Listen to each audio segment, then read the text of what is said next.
नमस्कार। आज हम सामाजिक विज्ञान शिक्षण विषय के अंतर्गत सामाजिक विज्ञान शिक्षण के प्रमुख साधन main teaching ads of teaching of social science के अंतर्गत श्यामपट्ट या ब्लैक बोर्ड का अध्ययन करेंगे।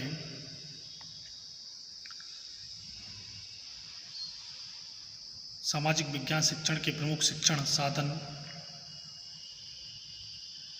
का विवरण निम्न है, जिसमें सबसे पहले आता है श्यामपट्ट या चॉक बोर्ड, ब्लैक बोर्ड। श्यामपट्ट अध्यापक का सबसे बड़ा मित्र है। इसका प्रयोग कई सौ वर्ष पूर्व से होता आ रहा है। प्रारंभ में लकड़ी के तख्तों को जोड़कर एक आयताकार आकृति का बड़ा तख्ता तैयार कर लिया जाता था और उसे काला रंग कर दिया जाता था और फिर उस पर खड़िया से लिखा जाया करता था। इसीलिए उसे श्यामपट्ट या ब्लैक बोर्ड कहा जाता था। आज ये प्रायः कक्षा में अध्यापक के स्थान की दीवार में बीचों बीच उभरा हुआ सीमेंट कराकर उस पर काला रंग पोत कर तैयार किए जाते हैं। लकड़ी, त्रिप्लाई और कार्डबोर्ड से भी श्यामपट्ट तैयार किए जाते हैं। अब तो भिन्न भिन्न प्रकार के कपड़ों के पोर्टेबल से श्यामपट्ट भी बनाए जाते हैं। इन्हें हम श्यामपट्टिकाएँ, रोल अप बोर्ड्स कहते हैं। प्रयोगों द्वारा यह सिद्ध हो चुका है कि काले रंग के स्थान पर हल्के पीले और हल्के रंग के बोर्डों पर नीले रंग के चॉक से लिखने पर छात्रों के नेत्र पर अपेक्षाकृत कम जोर पड़ता है। इंग्लैंड और अमेरिका में तो अब काले रंग के स्थान पर हल्के पीले और हरे रंग के बोर्ड प्रयोग किए जाने लगे हैं और उस पर नीले चॉक से लिखा जाता है। इसलिए अब वहाँ इसका नाम श्यामपट्ट से बदलकर चॉक बोर्ड कर दिया गया है। अब बात करते हैं श्यामपट्ट का महत्व एवं उपयोगिता, importance and utility of black board. प्रत्येक विषय के शिक्षण में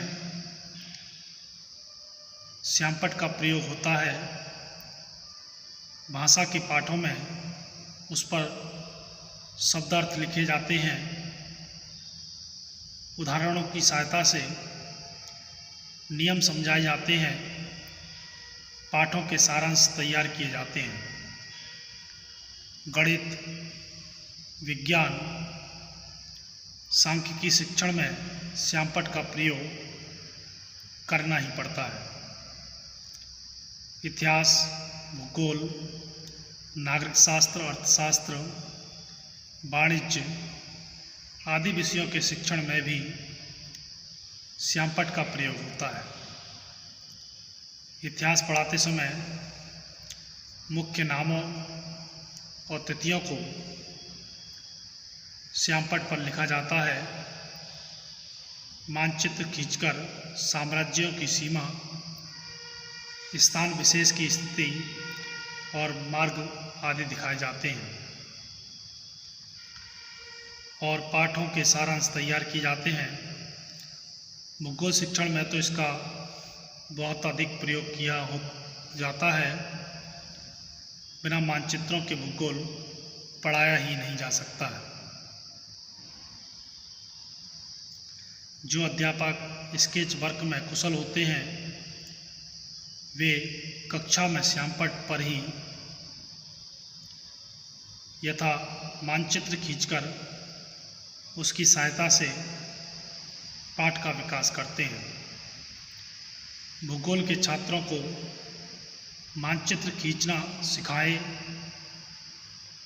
सिखाने के लिए इसकी परम आवश्यकता होती है। पाठों के सारांश आदि तो भूगोल के पाठों में भी श्यामपट्ट पर ही तैयार किए जाते हैं। इसी प्रकार नागरिक शास्त्र, अर्थशास्त्र और वाणिज्य आदि के शिक्षण में श्यामपट्ट का प्रयोग बहुत आवश्यक और उपयोगी है।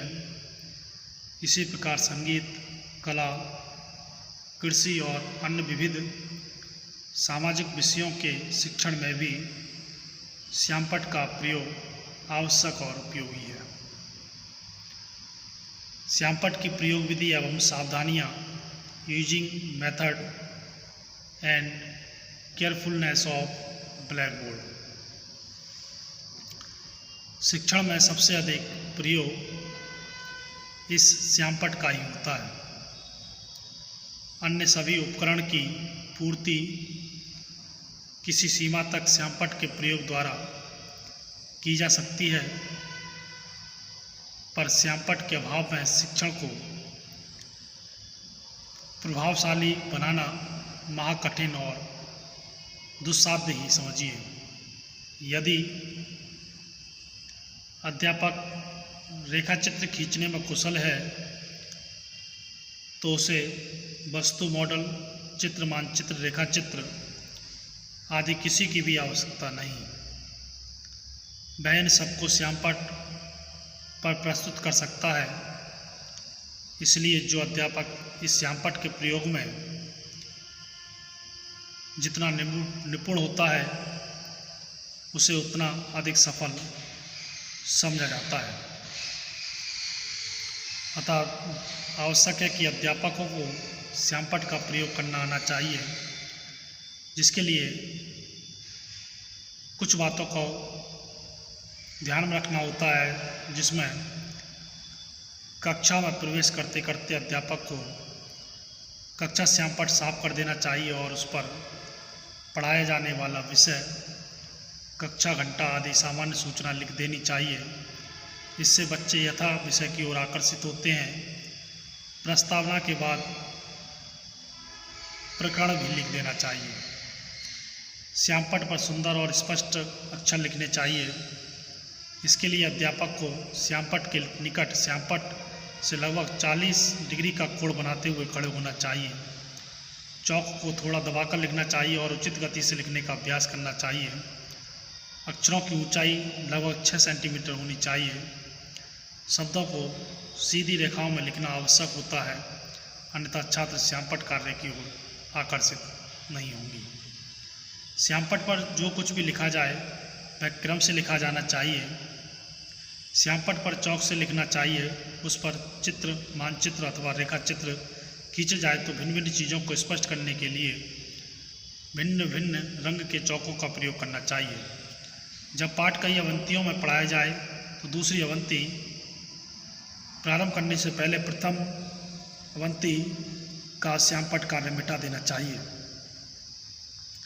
श्यामपट्ट पर शुद्ध लिखना चाहिए। इस भाषा सरल, स्पष्ट और परिमार्जित होनी चाहिए। पाठ का सारांश छोटी कक्षाओं में तो पूरे वाक्यों में और बड़ी कक्षाओं में केवल शब्दों में तैयार किया जाता है। बहुत देर तक श्यामपट्ट पर लिखते रहने से कक्षा में नीरसता आ जाती है, तब बीच बीच में अन्य क्रियाएँ करते रहना चाहिए। कक्षा व्यवस्था को कायम रखने के लिए श्यामपट्ट पर लिखते समय कभी कभी छात्रों पर निगाह भी डाल लेनी चाहिए। श्यामपट्ट का प्रयोग तभी किया जाए जब आवश्यक हो। व्यर्थ में चौक घिसना ठीक नहीं होता। श्यामपट्ट पर अंकित सामग्री को स्पष्ट करने के लिए संकेतक या इंडिकेटर का प्रयोग करना चाहिए। श्यामपट्ट पर अशुद्ध लिखना और अशुद्ध और बड़े चित्र, मानचित्र, रेखाचित्र आदि खींचना ठीक नहीं होता। अध्यापकों को श्यामपट्ट पर लिखने और उस पर चित्र, रेखाचित्र, मानचित्र आदि बनाने का अभ्यास करना चाहिए। कक्षा छोड़ने से पहले अध्यापक को श्यामपट्ट साफ कर देना चाहिए। अब बात करते हैं श्यामपट्ट की समस्याएं एवं समाधान। Problems and solution of black board. श्यामपट्ट का प्रयोग करते समय अध्यापक को बोलते रहना चाहिए अथवा नहीं, इस विषय में बड़ा मतभेद है। कुछ विद्वानों के अनुसार श्यामपट्ट पर लिखते समय अध्यापक को बोलते रहना चाहिए, क्योंकि इसमें बच्चों की दो इंद्रियां काम करती हैं, श्रवण इंद्रियां और दृश्य इंद्रियां। इससे शिक्षण प्रभावशाली होता है। इससे कक्षा में जीवन बना रहता है, कक्षा में व्यवस्था बनी रहती है। इससे बच्चे श्यामपट्ट कार्य की ओर खिंचे हुए रहते हैं, दूसरे शब्दों में सक्रिय रहते हैं और शिक्षण प्रभावशाली होता है। कुछ विद्वान इसके विरोध में हैं, क्योंकि ऐसा करने में अध्यापक की शक्ति व्यर्थ नष्ट होती है। लिखने और बोलने की गति में अंतर होता है, इसलिए उस समय का बोलना अस्वाभाविक सा हो जाता है। छात्र अध्यापक की वाणी पर ही निर्भर रहने लगते हैं और कभी कभी क्या कहा जी की आवाज़ें आने लगती हैं। इससे बच्चों का ध्यान बढ़ता है। हमारा तो यह अनुभव है कि अध्यापक की वाणी में एक जादू होता है जो बच्चों को अपनी ओर और तत्संबंधी विषय की ओर आकर्षित करता है।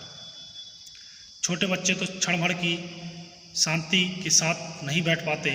उन्हें पढ़ाते समय, श्यामपट्ट पर लिखते समय तो बोलते ही रहना चाहिए। हाँ, उच्च कक्षाओं में जहाँ बच्चे अपना उत्तरदायित्व स्वयं समझते हैं, वहाँ बिना बोले भी काम चल सकता है। यहाँ हम एक स्पष्टीकरण अवश्य देना चाहते हैं कि यह एक चित्र, मानचित्र और रेखाचित्र आदि बनाते समय जहाँ बोलने की आवश्यकता नहीं होती, वहाँ व्यर्थ में कभी नहीं बोलना चाहिए। इतिहास, भूगोल आदि सामाजिक विषयों को पढ़ाते समय, तिथियों को लिखते समय हर अध्यापक को बोलना ही होता है। श्यामपट्ट पर कार्य करते समय छात्रों को आदेश देना ही बहुत उपयुक्त होता है। उस समय आंखों द्वारा नियंत्रण, आई कंट्रोल रखना चाहिए। तो ये था सामाजिक विज्ञान शिक्षण के प्रमुख साधनों के अंतर्गत श्यामपट्ट या ब्लैक बोर्ड का अध्ययन। धन्यवाद।